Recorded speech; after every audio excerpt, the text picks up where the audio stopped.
तो देखते हैं आगे, management of PPH. PPH post partum haemorrhage को क्या करेंगे, मैनेजमेंट द्वारा। तो इनिशियली जनरल मेजर करेंगे। उसके बाद call for help PPH in an emergency. अगर इसमें जो है अगर इमरजेंसी तो डॉक्टर को बुलाएंगे ना, कॉल फॉर डॉक्टर। उसके बाद क्या करेंगे, एक्सेस एसेस एबीसी।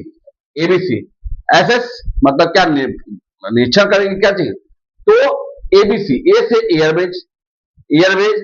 दूसरा क्या होगा, बी से ब्रीदिंग देखेंगे, श्वसन दर तो देखेंगे ना। और सी से हो गया सर्कुलेशन, ब्लड का सर्कुलेशन भी देखना है ना।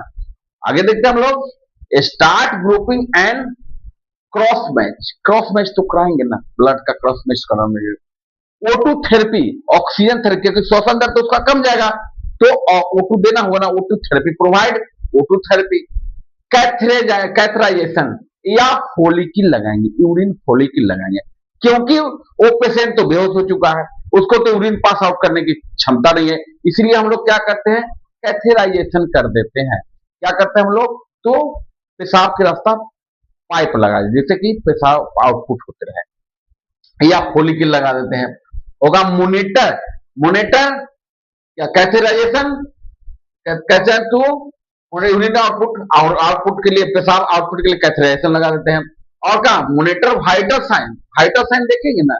वाइटल साइन में क्या होता है, बीटीपीआर, बी से हो गया बीपी, बीपी देखेंगे ना, बढ़ रहा है या घट रहा है।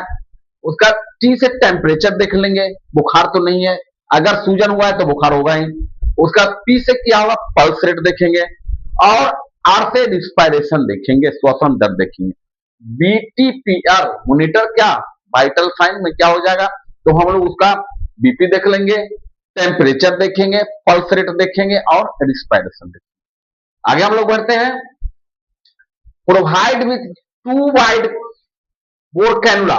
क्या करेंगे, कैनुला को 2 मुंह वाला लगा देंगे। क्यों, क्योंकि एक से तो पानी जाएगा, दूसरा ब्लड की तो ब्लड लगा देंगे, इसलिए 2 बोर वाला, 2 वाइड बोर वाला कैनुला लगाएंगे। यहाँ पर कैनुला जो लगाएंगे हम 2 बोर वाला लगा देंगे, क्योंकि ब्लड जो एक्सेस मात्रा है उसका पास आउट हो चुका है, निकल चुका है। तो क्या, एक पेशेंट मर गया, इसलिए हम लोग ब्लड चढ़ाएंगे। तो ब्लड एक पानी के लिए, एक मेडिसिन के लिए, और एक करते हैं दूसरा क्या करते हैं हम लोग, तो ब्लड ट्रांसफ्यूजन के लिए करते हैं। ये हो गया। तो IV provide with 2 wide bore cannula. Cannula करेंगे, 2 बोर वाला लगाएंगे, 2 मुंह वाला लगा देंगे, क्योंकि एक से मेडिसिन या सलाइन देंगे, दूसरे से हम लोग ब्लड देंगे, ब्लड चढ़ाएंगे। ये हो गया। आगे पढ़ते हैं हम लोग, तो स्पेसिक मैनेजमेंट बाय कोच, टोनिसिटी या एटोनी बोलते हैं इसको। अल्ट्राटोनिक ड्रग देंगे, अल्ट्राटोनिक जो टोनिसिटी ड्रग देंगे, क्योंकि ये यूट्रस डिपार्चर हो चुका है, फट चुका है। उसे क्या, ट्रेनेक्सा देंगे, ब्लड जो ब्लड बड़ा ट्रेनेक्सा देंगे तो ना ब्लड रोकेगा, तो ट्रेनेक्सा देंगे हम लोग, ट्रेनेक्सा देंगे। और ट्रेनेक्सा 1 mg IV देंगे। उसके बाद क्या देंगे, मिथाइल लिगोमेट्रिन देंगे, एक मिथाइल लिगोमेट्रिन देंगे, जो क्या है, तो एक ड्रग है। ये ड्रग अवॉइड हाई बीपी, ये हाई बीपी वालों को नहीं देंगे, क्योंकि बीपी को बढ़ा देता है। और दूसरा ड्रग कौन देंगे, तो अगर बीपी हाई है तो ये ड्रग नहीं देंगे, अगर बीपी लो है तो हम ये ड्रग दे सकते हैं, क्योंकि बीपी को बढ़ा देता है। और अर्गोमेट्रिन देंगे। अर्गोमेट्रिन क्या होता है, तो ये भी ड्रग है जो कि बीपी लो वाले को देंगे, ये बीपी लो को हाई बढ़ाता है, इसलिए ये ड्रग देंगे। तीसरा देंगे तो कार्बोप्रोस्ट देंगे, कार्बोप्रोस्ट देंगे।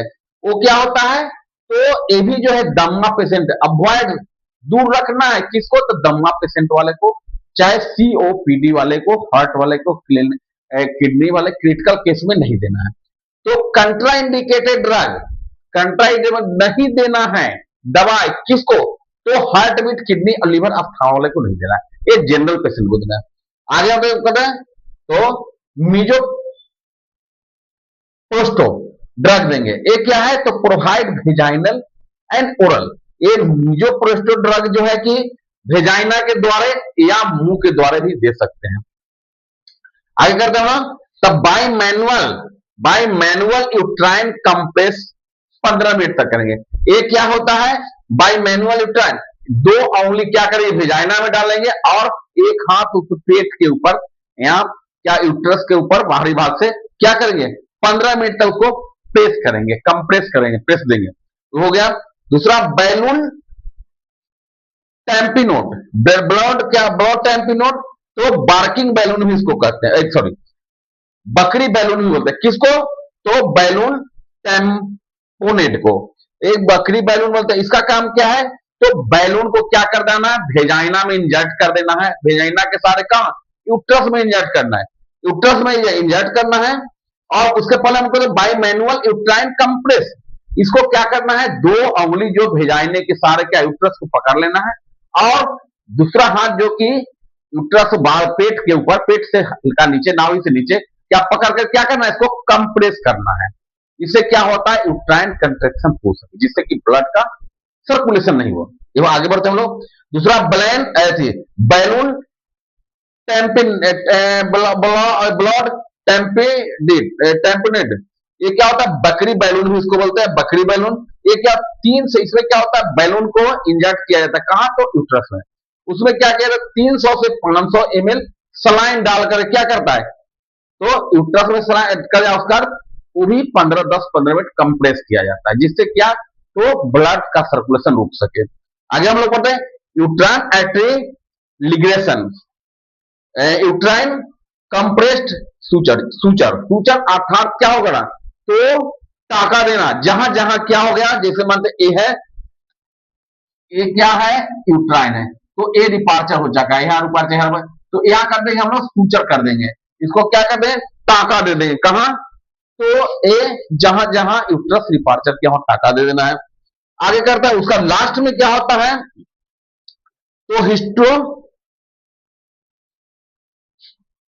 हिस्ट्रोकेमिटोमी, तो इसमें क्या करते हैं हम लोग रिमूव यूट्रस, इसको यूट्रस को काट के हटा, यूट्रस को रिमूव कर दिया जाए सर्जरी क्या करता है जो यूट्रस डिपार्चर हो जाएगा उसको क्या कर देंगे हम लोग तो हटा देंगे।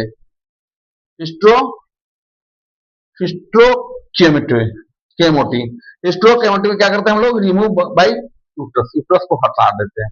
देख लिए तो मैनेजमेंट हो गया, तो वाइटल साइन लेंगे इसका और क्या उसका क्या करेंगे इसका एसएस एबीसी करेंगे, ईयरबेज ब्रीदिंग एंड सर्कुलेशन देखेंगे। इसके बाद मॉनिटर द्वारा IV provide by with 2 wide bore cannula, दो आईवी कैनुला, आईवी में दो मुंह वाले कैनुला लगाएंगे क्योंकि इसमें ब्लड का ट्रांसफ्यूजन भी हो सकता है, ब्लड को हमको चढ़ाना है तो उसमें होगा, या एक मुंह से हमको पानी भी देना, दवा देना है, तो दो बड़ा वाला कैनुला लगाएंगे। Stop grouping and cross matching कराएंगे। O2 थेरेपी क्योंकि ऑक्सीजन लेने की क्षमता इसको कम गया, ब्लड कम गया तो ऑक्सीजन की क्षमता कमेगी, तो इसको क्या करना है हम लोग को तो O2 थेरेपी देना। उसका पेशेंट जो है कि कोमा में चला गया, अनकॉन्शियस हो गया, तो pass out urine pass out के लिए क्या करना है हम लोग को फोलिकिल यूरिन फोलिकिल लगा देना है या कैथराइजेशन कर देना है। उसका मॉनिटर वाइटल साइन उसमें क्या है BTPR देखना है, बी से होगा ब्लड प्रेशर देखना है, टी से क्या टेम्परेचर देखना है, पी से पल्स रेट देखना है और से इंस्पायरेशन देखना है। आगे हम लोग बढ़ते हैं, उसका क्या करेंगे हम लोग तो टोनिसिटी या यूट्राइन एटोनी, यूट्रोटोनिसिटी ड्रग देंगे जो कि डिपार्चर किया कौन तो यूट्रस ड्रग देंगे। उसका क्या ट्रेनेक्सा देंगे, ब्लड बह गया ना, ब्लड तो निकल रहा है इसलिए ब्लड रोकने के लिए 1 mg आईवी दे देंगे ट्रेनेक्सा जो ब्लड को रोकेगा। उसका मिथाइल ये जो मेट्रिन देंगे, ये दवा क्या चीज है तो ऑब्वियस पर बीपी को बढ़ा देता है इसलिए बीपी वालों को नहीं देना है। दूसरा देंगे आर्गोमेट्रिन किसको देंगे तो ये बीपी लो है उसको देंगे क्योंकि बीपी का बढ़ा देगा। आगे दे कार्बोप्रोस्ट देंगे, ये क्या अस्थमा वालों को नहीं देना है, कॉन्ट्रा इंडिकेटेड ड्रग है जो कि किडनी अस्थमा वालों को नहीं देना है। उसका मीजोप्रोस्ट ये ड्रग देंगे, वो क्या है प्रोवाइड बाय द वेजाइनल एनोरेज, वेजाइना के सारे भी डाल सकते हैं और मुंह के सारे भी दे सकते हैं। ये सब क्या है तो रोकने वाली पीपीएच होगा। Bye manual uterine compression 15 minute तक करेंगे, क्या करेंगे तो 2 हाथ वेजाइना डाल देना है और वेजाइना के अंदर यूट्रस तक पकड़ना और ऊपर से यूट्रस को हाथ से क्या करना है, कंप्रेस करना है, ये हो गया। और उसका यूट्राइन आर्टरी लिगेशन या यूट्राइन कंप्रेस सूचर, जो यूट्रस क्या हो चुका है, रिपार्चर हो चुका है, तो उसको हम लोग को सूचर करना है ना। लास्ट में क्या करना है, तो रिमूव यूट्रस, लास्ट में अगर संभव नहीं है तो यूट्रस को काट के हटा देना है, सर्जरी द्वारा उसको रिमूव कर देना है। ये हो गया। आगे हम लोग पढ़ेंगे, दूसरा में हम लोग क्या पढ़ेंगे, तो टिश्यू पढ़ेंगे या टिश्यू का रिपेयर पढ़ेंगे।